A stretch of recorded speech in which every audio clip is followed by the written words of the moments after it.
بسم اللہ الرحمن الرحیم۔ السلام علیکم ورحمۃ اللہ وبرکاتہ۔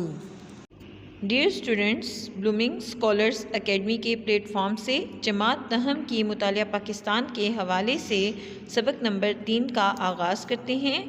آج ہم اس کے پہلے ویڈیو لیکچر میں معاشی ترقی کی تعریف اور معیشت کے اہم شعبے میں سے معدنیات سے متعلق مطالعہ کریں گے۔ تو پیارے بچوں، آج ہم اپنا سبق نمبر 3 یعنی جو آپ کی درسی کتب میں باب نمبر 8 ہے، معاشی ترقی، اس کا آغاز کریں گے۔ اس کے لیے آپ سب اپنی اپنی کتاب کا صفحہ نمبر 62 کھولیں۔ صفحہ نمبر 62 پر بیٹا آپ کا عنوان ہے باب نمبر 8 معاشی ترقی یعنی اکانومک ڈیولپمنٹ۔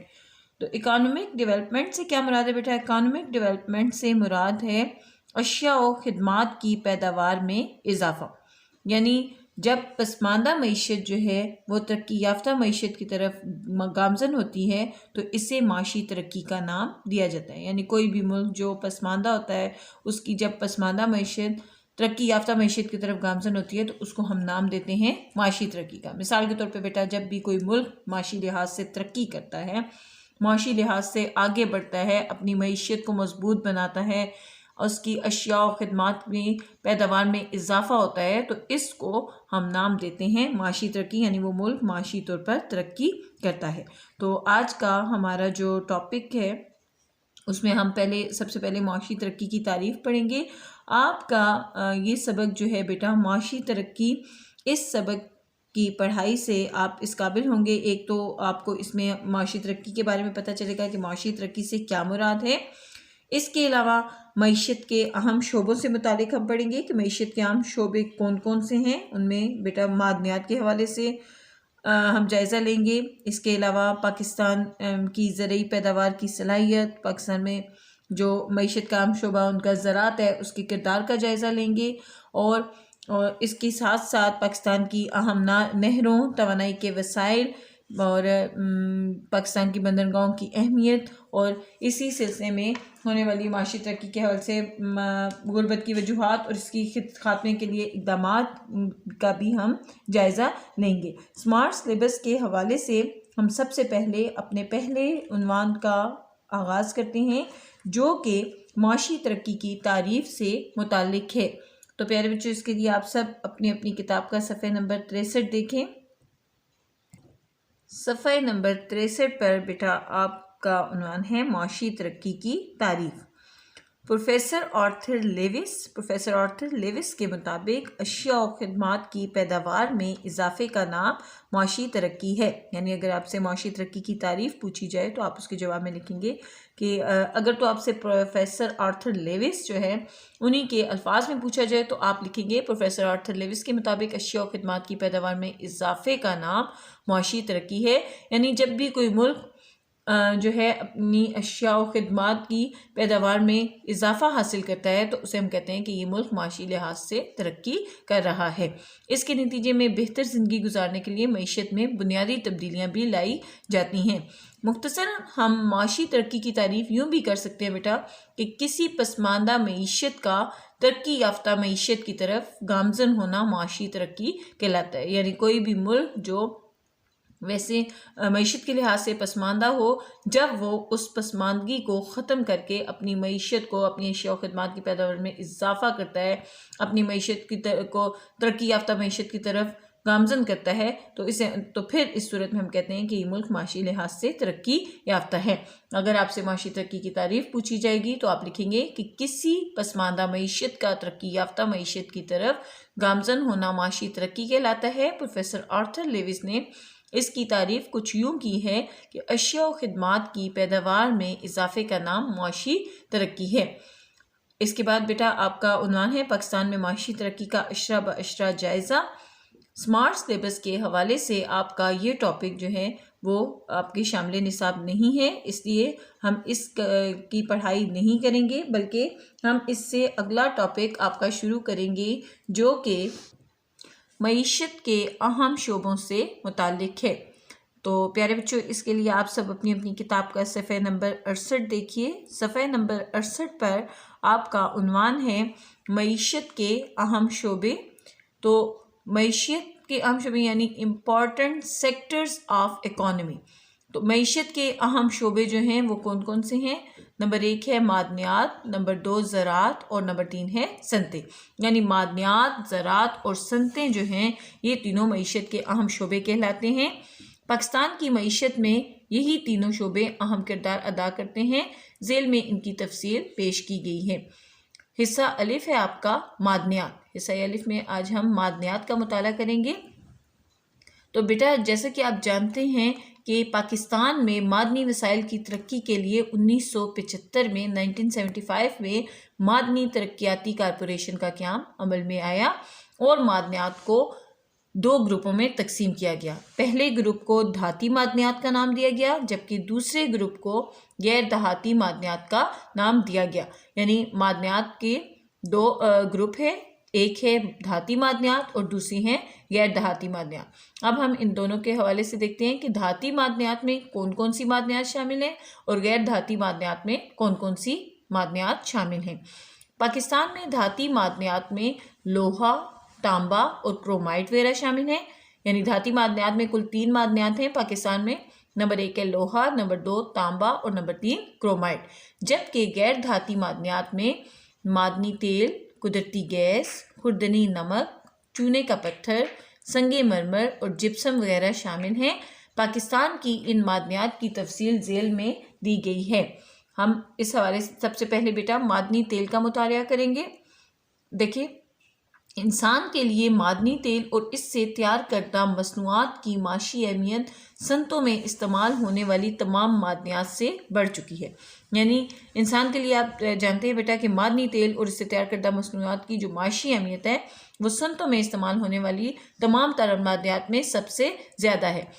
معدنی تیل کی اہم مصنوعات میں کیا کیا چیزیں شامل ہیں بیٹا؟ معدنی تیل کی اہم مصنوعات میں گیسولن، مٹی کا تیل، ڈیزل، موبلائل، موم اور کول تار وغیرہ شامل ہیں۔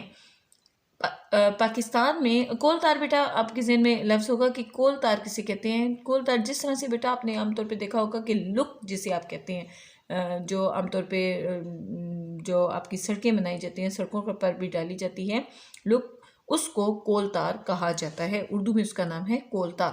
کول تار وغیرہ یہ معدنی تیل کی اہم مصنوعات ہیں۔ پاکستان میں تیل صاف کرنے کے کارخانے موجود ہیں اور پاکستان میں oil and gas development corporation کے قیام کے بعد تیل کی تلاش میں کافی پیش رفت ہوئی ہے۔ یعنی جب oil and gas development corporation کا قیام عمل میں آیا تو تیل کی تلاش میں بہت زیادہ مدد ملی اور اس میں کافی ترقی بھی ہوئی۔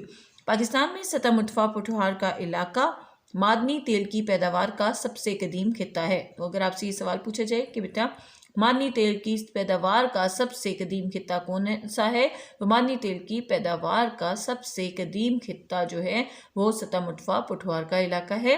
اس علاقے کی معدنی تیل کے کنویں بالکسر، کھوڑ، ڈھلیاں، جویا میر، منوال، تت، کوٹ سارنگ، میال، آدی اور قازیاں میں واقع ہیں۔ زیریں سندھ کے معدنی تیل کے اہم پیداواری علاقے خسکھیلی، کنار، ٹنڈوالہ یار اور زمزمہ ہیں۔ یہ ذخائر ملکی تیل کی ضروریات کو پورا کرنے میں بھی اہم کردار ادا کر رہے ہیں۔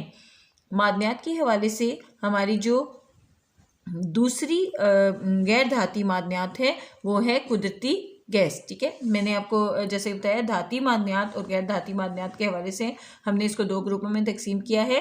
غیر دھاتی معدنیات میں ہمارا جو پہلا تھا وہ تھا معدنی تیل اور دوسرا ہے قدرتی گیس۔ پاکستان میں قدرتی گیس 1952 میں صوبہ بلوچستان میں سوئی کے مقام سے دریافت ہوئی۔ یعنی سب سے پہلے جو ہے قدرتی گیس کا جو ذخیرہ دریافت ہوا وہ صوبہ بلوچستان میں سوئی کے مقام پر دریافت ہوا۔ قدرتی گیس کے اس ذخیرے کا شمار دنیا کے بڑے ذخائر میں کیا جاتا ہے۔ قدرتی گیس توانائی کا ایک سستا ذریعہ ہے۔ یہ گیس نہ صرف گھریلو بلکہ صنعتی ضروریات کے لیے بھی استعمال کی جاتی ہے۔ پاکستان میں اس وقت قدرتی گیس پائپ لائنز کے ذریعے ملک کے تقریباً تمام بڑے شہروں تک پہنچائی گئی ہے۔ جیسا کہ آپ جانتے ہیں کہ اس وقت بیٹا قدرتی گیس پائپ لائنز کے ذریعے ملک کے تقریباً تمام بڑے بڑے شہروں میں قدرتی گیس موجود ہے اور لوگ اس سے استفادہ اٹھا رہے ہیں۔ صوبہ پنجاب میں ڈھوڈک، پیرکو، ڈھلیاں اور میال میں قدرتی گیس کے ذخائر ہیں، جبکہ بلوچستان میں اچ اور زند کے مقام پر اور صوبہ سندھ میں خیرپور، مزرانی، ساری، ہنڈی، کند کوٹ اور سارنگ میں اس کے ذخائر واقع ہیں۔ تیسرا پوائنٹ ہے آپ کا بیٹا تانبا۔ اب تانبا جو ہے وہ بھی غیر دھاتی معدنیات میں تانبا جو ہے وہ دھاتی معدنیات میں شمار ہوتا ہے۔ قدیم زمانے میں تانبے سے صرف سکے اور برتن وغیرہ بنائے جاتے تھے۔ اب پاکستان میں بجلی کی اشیاء خصوصاً تاریں وغیرہ بنانے کے لیے بھی اس کو استعمال کیا جاتا ہے۔ یعنی قدیم زمانے میں تانبا جو ہے وہ صرف سکے بنانے اور برتن بنانے وغیرہ میں استعمال کیا جاتا تھا، لیکن اب پاکستان میں اس سے بجلی کی تاریں وغیرہ بھی بنائی جاتی ہیں۔ بلوچستان میں ضلع چاغی، سینڈک، کلات، ذوب اور بعض دیگر مقامات پر بھی تانبا دریافت ہوا ہے اور اس کے ذخائر نہایت اہمیت کے حامل ہیں، جبکہ صوبہ خیبر پختونخوا میں تانبے کے ذخائر دیر، چترال اور ہزارہ میں پائے جاتے ہیں۔ آپ کا پوائنٹ نمبر 4 ہے خام لوہا۔ اب لوہا جو ہے بیٹا یہ بھی دھاتی معدنیات میں شمار ہوتا ہے۔ پاکستان میں خام لوہے کی پیداوار 1957 میں شروع ہوئی۔ عام طور پہ اس کے حوالے سے بھی آپ کو شارٹ کویسچن آیا کرتا ہے کہ پاکستان میں خام لوہے کی پیداوار کب شروع ہوئی۔ MCQs میں بھی یہ سوال آپ کو پوچھا جا سکتا ہے۔ تو پاکستان میں خام لوہے کی پیداوار جو ہے وہ 1957 میں شروع ہوئی۔ پاکستان میں کئی مقامات سے خام لوہے کے ذخائر دریافت ہوئے ہیں، جن میں کالا باغ ضلع میانوالی، ڈومل نثار ضلع چترال میں، لنگڑیال اور چلغازی ضلع چاگی میں۔ یہاں کے علاقے خام لوہے کی پیداوار کے لیے اہم ہیں، لیکن ذرائع آمد و رفت میں مشکلات کے باعث بہت کم ان سے منافع ہو رہا ہے۔ پوائنٹ نمبر 5 ہے آپ کا کوئلہ۔ اب کوئلہ جو ہے بیٹا کوئلہ بھی غیر دھاتی معدنیات ہے اور کوئلے کا شمار توانائی کے اہم اور قدرتی ذرائع میں ہوتا ہے۔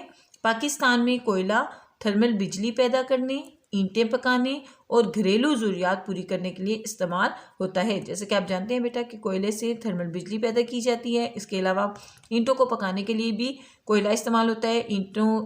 جب اینٹوں کو بھٹی میں ڈالا جاتا ہے تو وہاں پر کوئلہ جلایا جاتا ہے اور اینٹیں پکانے کے لیے کوئلے کا استعمال کیا جاتا ہے، جبکہ گھریلو ضروریات پوری کرنے کے لیے بھی کوئلہ استعمال کیا جاتا ہے۔ اس وقت پاکستان میں صوبہ پنجاب میں کوہستان نمک کے علاقے میں زیادہ تر کوئلہ ڈنڈوت، پڈ اور مکڑوال کے مقامات سے نکالا جاتا ہے۔ صوبہ سندھ میں کوئلے کی کانیں تھر، جھمپیر، سارنگ اور لاکھڑا میں واقع ہیں۔ صوبہ خیبر پختونخوا میں صرف ہنگو میں کوئلہ کے ذخائر ہیں، جبکہ صوبہ بلوچستان میں خوست، شارک، ڈیگاری، شیریں آب، مچھ بولان اور ہرنائی میں کوئلہ کی کان کنی ہو رہی ہے۔ آپ کا پوائنٹ نمبر 6 ہے نمک۔ پاکستان کو اللہ تعالیٰ نے چٹانی نمک کے بہت بڑے ذخائر سے نوازا ہے۔ نمک بھی آپ کا غیر دھاتی معدنیات میں شمار ہوتا ہے۔ آپ جیسا کہ جانتے ہیں کہ پاکستان کو اللہ تعالیٰ نے چٹانی نمک کے بڑے بڑے ذخائر سے نوازا ہے اور نمک جو ہے بیٹا کھانے کے علاوہ کیمیائی صنعت میں بھی استعمال کیا جا رہا ہے۔ پاکستان میں چٹانی نمک کے وسیع ذخائر کوہستان نمک میں کھیوڑا ضلع جہلم کے مقام پر موجود ہیں۔ اس کے علاوہ کالا باغ ضلع میانوالی، واڑچھا ضلع خوشاب اور بہادر خیل ضلع کرک میں بھی نمک کے وسیع ذخائر موجود ہیں، جبکہ پاکستان کی صوبہ بلوچستان میں نسبیلا اور مکران کے ساحل کے قریب سے، جبکہ ماڑی پور کراچی سے بھی آبی نمک حاصل کیا جاتا ہے۔ پوائنٹ نمبر 7 آپ کا ہے کرومائٹ۔ کرومائٹ بیٹا دھاتی معدنیات ہے۔ کرومائٹ ایک اہم دھات ہے جسے زیادہ تر فولاد سازی کے لیے استعمال کیا جاتا ہے۔ پاکستان میں کرومائٹ کے 25 سے زائد بڑے ذخائر دریافت کیے جا چکے ہیں۔ کرومائٹ مختلف ممالک کو برآمد کی جاتی ہے۔ اس کے علاوہ کراچی سٹیل مل میں بھی کرومائٹ استعمال ہوتی ہے، جبکہ صوبہ بلوچستان میں کرومائٹ کے ذخائر مسلم باغ، چاغی اور خاران کے علاقوں میں واقع ہے۔ اس کے علاوہ صوبہ خیبر پختونخوا میں اس کے ذخائر مالاکنڈ اور محمد ایجنسی میں بھی دریافت ہوئے ہیں۔ Point number 8 gypsum.